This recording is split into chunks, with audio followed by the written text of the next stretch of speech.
etc. Telles sont les conséquences qui touchent de plus en plus de travailleurs, de retraités, d'étudiants, de fonctionnaires, de femmes et hommes confondus qui se retrouvent dans la même galère. Mes camarades, mes chers amis, ce week-end ont eu lieu les élections des députés européens. Quelles leçons pour nous tirer du résultat de ce scrutin? Les citoyens ne se sont pas déplacés pour aller voter. Peut-on les en blâmer? Nous le constatons avec amertume. Mais il faut être lucide. Les travailleurs, les retraités, les étudiants, les fonctionnaires sont écœurés. Nous, organisations syndicales, dont notre responsabilité est de représenter et défendre les travailleurs de ce pays, nous devons nous interroger aussi. Nous devrions être des millions dans la rue aujourd'hui. Les raisons justifiant ce combat sont profondes. Les revendications que nous portons sont justes. Et pourtant, le gouvernement continue son petit bonhomme de chemin. Il va même, il paraît, accélérer les réformes. Après le résultat des élections de ce week-end, fort du succès obtenu selon lui à ces élections. Mes camarades, mes amis, nous ne sommes pas sortis de l'auberge. Et cela, c'est pas rassurant. Après la remise en cause des services publics, les coupes budgétaires dans les organismes sociaux, dans les hôpitaux, dans l'enseignement, la recherche, les universités, la remise en cause d'acquis sociaux fondamentaux, sécurité sociale, retraite à 60 ans, droits syndicaux, etc. La liste est longue. Malgré les milliards aux entreprises, les milliards aux banques, avec le résultat que l'on connaît, le gouvernement décide donc de poursuivre les réformes dans le sens actuel. Il y a donc tout à craindre. Pour Force ouvrière, il faut une inflexion radicale des politiques publiques qui passe forcément par une politique de relance du pouvoir d'achat et une authentique réforme fiscale qui suppose l'abandon de la loi TEPA et du soi-disant bouclier fiscal qui protège uniquement les plus riches. Ceux-là même qui, au contraire, dans une situation de crise telle que nous la connaissons, devraient faire acte de solidarité envers les plus pauvres. Il ne faut pas ajouter la justice à l'injustice jusqu'à l'intolérable. Cette situation ne peut pas durer. Ceux qui pensent qu'en mettant un peu d'essence dans le moteur et que cela doit repartir comme avant, se trompent. À moins qu'ils se contentent de tirer un trait sur la République sociale. Force ouvrière reste un syndicat responsable et républicain. Et à ce titre, nous affirmons que nous défendrons toujours les intérêts des salariés, des retraités, des étudiants et des chômeurs contre ceux des privilégiés de la finance et de l'industrie. Ils ont cru que toujours plus de marchés et de réglementation étaient la clé de voûte du développement économique. Ils nous ont entraînés ainsi dans une crise profonde.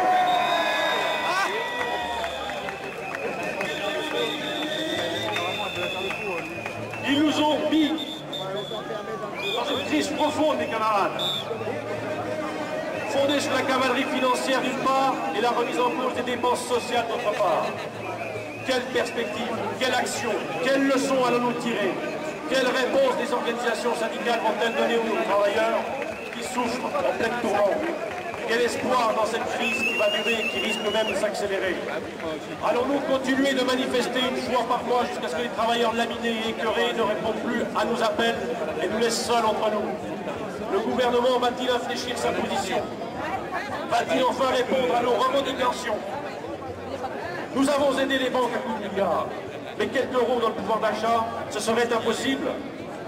Ça aurait été un mardi ou un jeudi, ça aurait été... Nos revendications, Je l'ai déjà, merci. il faut bien le dire avec un certain dédain, le gouvernement les rejette par la généralisation du travail du dimanche, par la suppression de 34 000 emplois dans la fonction publique en 2010, après, je vous le rappelle, 20 000 en 2008 et 30 000 en 2009, par le refus même ouvertement d'une augmentation franche du SMIC, alors que nous savons bien, mes camarades, 200 € d'augmentation de SMIC, 200 € d'augmentation de salaire, et des traitements, c'est 200 € injectés immédiatement dans la machine économique. Nous le disons tranquillement aux autres organisations syndicales. Nous ne désespérons pas de les convaincre. Et nous vous le disons, nous devrons passer à autre chose que des manifestations qui amusent le gouvernement, droit dans ses bottes et épuisent nos forces. Nous le répétons, la réussite des manifestations ne suffit plus face à un gouvernement dogmatique. Les revendications resteront sans réponse. Pour Force ouvrière, il est maintenant évident que la mobilisation doit monter d'un cran. Il nous faut changer de mode d'action. Nous maintenons notre proposition. Un appel commun à 24 heures de grève, car nous pensons que c'est la seule manière de faire bouger le gouvernement et le patronat. C'est une question d'efficacité et de pragmatisme. À Force ouvrière, le rôle du syndicat est de revendiquer. Alors continuons de marteler nos revendications. Augmentation des salaires et des pensions, hausse de 15% du SMIC, une prime de transport, négociation des salaires dans les branches et dans les entreprises, le gel des licenciements, indemnisation du chômage partiel à 100%, une allocation d'insertion pour les jeunes de moins de 25 ans, abandon du travail le dimanche, arrêt des suppressions de postes dans la fonction publique, mise en place de mesures de pré-retraite dans les entreprises en difficulté, une garantie de service public de qualité, abandon de la RGPP, ajournement de la loi hôpital, abrogation de la loi TEPA et abandon de la loi sur l'université. Nous vous le disons, bonne manifestation et nous vous disons à bientôt, sous une forme ou sous une autre. Force ouvrière sera là. Merci de votre attention. Gilbert, tu peux me dire quelque chose sur la journée d'aujourd'hui? Premièrement, c'est une manifestation avec le soleil, un samedi matin. C'est, je pense, une programmation qui est faite depuis longtemps. Bien sûr, comme d'habitude, on espère toujours un peu plus de monde. Mais le message qui est fort, c'est de dire de toute façon, on est là, on sera là, tout le temps. Et le gouvernement sait qu'il sera en face de nous. Quelle que soit la durée de la crise, on sera présent.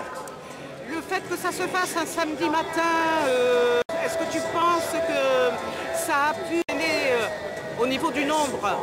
Au niveau des, il y a des personnes qui sont parties en week-end, il y en a d'autres qui n'ont peut-être pas une info. Ça, c'est clair que pour Force ouvrière, on reste sur une journée d'appel à une grève totale de 24 heures en semaine.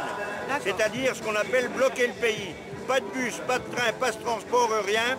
Une journée morte pour faire comprendre au gouvernement que la situation est grave et que les travailleurs souffrent et n'ont pas l'intention de se laisser faire. Alors le samedi, bien sûr, c'est intéressant, mais je pense qu'il est temps d'arrêter les promenades et de passer aux choses sérieuses. Merci beaucoup.